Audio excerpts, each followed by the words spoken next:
Yes, people, what's going on? Welcome back to Football Therapy with me, your host, Jan. I hope you're doing well. Look at the shirt. Ooh. Yes, it's a 90s thing. It's nice. It's nice. Look at it. Do you like it? I do. That's it. So I bought what have I bought? I bought the first kit, the away kit, and the training kit. Yes, you're welcome, Todd Bowley. Now can we win some ruddy games, bruv? Chelsea are back in action in the Premier League this weekend, tomorrow, playing them Cherries. Now, wouldn't a win be absolutely lovely? Of course, before the international break, we lost to Nottingham Forest. That was very frustrating and upsetting. We've since seen images of the team back training after the international break. Everyone's happy. Everyone's feeling good. Pochettino's done some media with Chelsea TV and indeed BBC and stuff. So everyone is remaining calm. The data looks good as well. I did a video like a couple of days ago, citing data from The Athletic, talking about how Chelsea's expected performance has them in the top 4. Expected performance consolidates expected goals and expected goals conceded, and what games you should win and lose and where you should be in the table. It puts Chelsea in the top 4. Yes, I know, granted, that's not how the world works, and we are 12th. So we got to start winning those games. I'm going to talk about a lineup today, how this game can go, what Bournemouth are likely to do. So thank you for joining me. Strap yourselves in.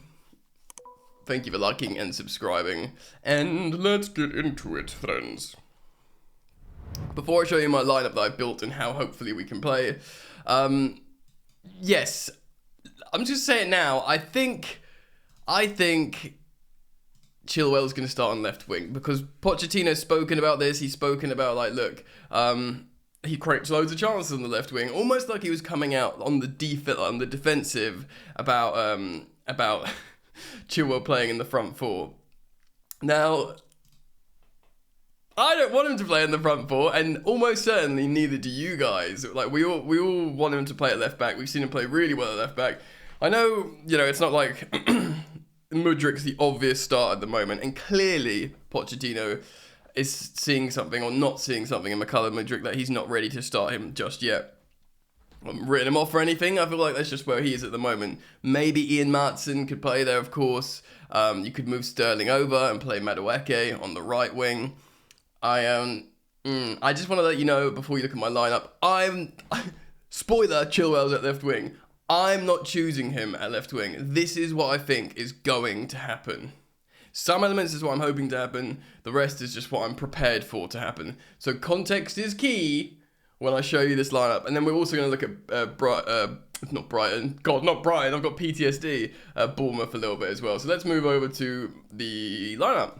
It is a 4-2-3-1. And of course, the thing that should be glaring out to you the most is Palmer. There he is. He is, for me, starting in the number 10. That will be a massive, massive change for us. It essentially means, I should swap around Caicedo and Fernandes. That immediately should set up Fernandes to play with Caicedo and play a little bit more through balls here. So yes, Sanchez will remain in goal than Chelsea's number 1. I don't think anyone will be surprised to see that. I don't think Petrovic is just going to be slam dunked into this side. If Sanchez's performances drop off, we can expect Petrovic to be considered, but for the meantime, yes, Sanchez is place to lose, even though he's, not impressed massively so far. Gusto at right back. Reece James isn't ready to return.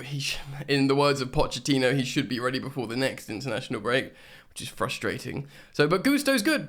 Gusto is great. So he can remain on the right wing. Of course, he's got a couple of assists in the Premier League for Sterling. He also got an assist on international break for the France under-21s. So I don't think many of us will be frustrated, upset, or sad that he's starting. It's the array of centre-backs that generally make a back 4, but often change to a back 3. Axel Disasi's had good moments, had worrying moments. I guess you could understand that, him being still new to the team, can happen. We all want to see Badiashile. I want to see Badiashile. I just don't think he's going to start this game. Maybe we'll see him come off the bench. Thiago Silva and then Levi Colwill. I really want to see a left back. Well, this is the back 4 I want to see for the moment. And no disrespect to Disasi, I'd actually like Badiashile, a left footer, to play on the right, because we've already spoken about how that can happen, and so is the manager. But in the meantime, this is what we're dealing with. Chilwell will play as a reserve left back, probably getting to about here. His distribution with his left boot will be utilised to try and bypass players. So that's okay, and then, in times in defending, they'll play narrow. But, it's frustrating. It's not sexy, it's not exciting, but it's what the manager wants to do at the moment, and I got a feeling, we're just going to see this again. So, that's what I think. I think we'll see a midfield pivot of Caicedo and Fernandes. They both came back later from the international break. Pochettino was very positive about Fernandes being ready to start, and the fact how Enzo Fernandez starts every single ruddy game for Chelsea and Argentina, he just never stops playing. I hope we don't burn this kid out, because he's on a long contract. As is Caicedo. He'll start, and I think Caicedo, Pochettino he's like, well, Moises came back a little bit later. Maybe you see what Fernandes and, I guess, Gallagher in the midfield. But I don't think so. I think Caicedo will start, hopefully, so that will, complete our double pivot. Caicedo making the tackles. He will push up high sometimes, but generally he'll protect from transitions. And Fernandes, I think you'll see play really up high. I think you'll see closer to a front five. So I think he'll sort of be looking into that, not the half spaces here, but a little bit deeper, maybe run onto some balls, playmaking, and sort of roam around a little bit. Raheem Sterling, of course, was underwhelming against Nottingham Forest, but I feel like, you've got to keep him there. He looks like he's just means business this season generally, and he will start here. Maybe he'll end up moving over to the left side if Madueke comes on later. Who knows? Yes, of course, ladies and gentlemen, Ben Chilwell keeps sort of getting to here, doing the wrong thing. Like I said, when he starts at left back, Ben, it's very, very impressive. He defends well, and he makes these late runs, and sort of the opposition defenders don't think about him because they see him over here, and then before you know it, he's got goal-scoring opportunities. He's just a really offensive fullback, and this is what concerns me a little bit. Pochettino was renowned for his offensive fullbacks, like Rose and Walker and Davies and Trippier, all like pinning opposition forward, and and it was Dyer, it would be our Caicedo, dropping in to make a back three, and the fullbacks would be gone, sort of thing. But we've not seen that. We just seen this kind of reserved back four. Gusto gets forward sometimes, and then Chilwell as a left winger. It's very unsexy, and I think it's not doing Chilwell any good when you're a left back. Because look, everyone wants to be an attacker, right? Everyone wants to be an attacker. Everyone wants to score goals. They want to be closer to goal. So when Chilwell, he gets the odd goal, he really loves it. When Pochettino sits him down and says, "Look, mate, how would you feel about still having defensive duties, but playing as like a wide midfielder attacker?" He's probably been, "Oh, that sounds like fun. I'll score loads of goals." When for me, what's happened is it's just like, reversed his ability to do what he does best. But he's probably going to be like, "Yeah, dog, I'm down." Anyway, Jackson will keep his place as a striker, even though, and again, Pochettino singing his praises in the international break, saying that he's just playing really well. He could do one more goal, but, he's very happy with Nico Jackson. He thinks he can be like this amazing striker, and I'm down for that. Look, if he's not cutting the mustard, as it were, by January, maybe bring me Ivan Toney if available.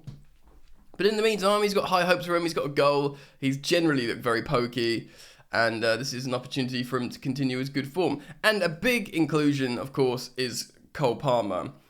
He was turned to off the bench in the previous game to save us in a difficult situation over the likes of Mykhailo Mudryk and stuff. So he's obviously wanted by the gaffer. He's obviously considered the right profile. Him being a number 10 right winger, essentially he's that left boot that can, curveballs and like this, but also he can play make, and he can feed Enzo on runners. He can even get to go with Jackson pulling defenders deep. For me, Palmer is a must. He is will be the most exciting inclusion. Of course, you can move over to right wing. Sterling can move over if we need to get really offensive. Chilwell can move back. Maybe you take off Disasi or someone like that. Let's see if we can bring on. I need to update this, but you could bring on Madueke and play him, and Palmer can switch, and suddenly it looks way more offensive, doesn't it? And you can just switch them man around and stuff like that. Just bringing Chilwell back and making that front four, you feel so much better, don't you? It just feels like a better team. Anyway, look, I trust the gaffer. He's clearly got a good vibe. He's very confident, air of confidence, Pochettino at the moment. So we stick with him. Right, Bournemouth. Bournemouth are unbeaten in their last 2 games. They beat Swansea in the EFL Cup, only by 3-2. They were away though, and they had a very, very good draw last time out against Brentford. That's a really good draw last time out against Brentford. Let's take a look at that now. So the statistics, they got 5 shots. I mean, obviously Brentford took a lot of shots here. They got 5 shots on target to Brentford's 7, which is pretty impressive, really. And they got dominated by a lot of stats otherwise. But you know, they'll feel very, very happy with that. David Brooks and former Chelsea man Solanke scoring there. Let's look at the lineups quickly. So yeah, they're going to play a 4-2-3-1, much like Chelsea. Whether they'll play a 4-2-3-1 against us, I don't know. Often these teams go for a back 5 sometimes, don't they, when they play? They've got, so Dom Solanke at the top, you know, Billing, Kluivert, Christine, Aaron's they've got from Norwich. I mean, we should be beating this side, man. We should absolutely be beating this side. Just don't let Dom Solanke score. Don't let the narrative be fulfilled. And we should definitely beat this Bournemouth side, right? I am going to make a prediction. I think this is going to be tough. I know it's away from home, and I know the vitality isn't like this, like cauldron, ridiculous fortress place to go. I think it's all on us, the fact that we're not settled yet. But I think we'll win. God, this is the thing with football, isn't it? When your team's not winning, you just think you're going to lose every single game. And often you do. It's almost like it's the self-fulfilling prophecy. I do think we're going to win. I think we're not going to win convincingly, and it's going to be a really unnoteworthy game for the neutral. But I reckon we'll win like 2-1, so 1 Bournemouth, 2 Chelsea. I don't know. I think maybe we'll score. We'll just have wobbly moments. I want us to just absolutely cruise this and batter them. But I'm just thinking like we just got to get a win first. You know, get ahead, start making substitutions, get Gallagher on to press them. Do you know what I mean? The classic stuff there. I think if we look, do you know how a 2-1 scoreline makes me feel a lot better? If you talk about the goal scorers, if it's like a Nico Jackson brace, he scores 2 goals. Then I'm like, yeah, I'm feeling good. My young striker is getting confidence up away from home. Do you know what I mean? If it's a Nico Jackson 2 goals, or Cole Palmer brace, or one each, let one goal each for those 2 guys. That would make me feel a lot better.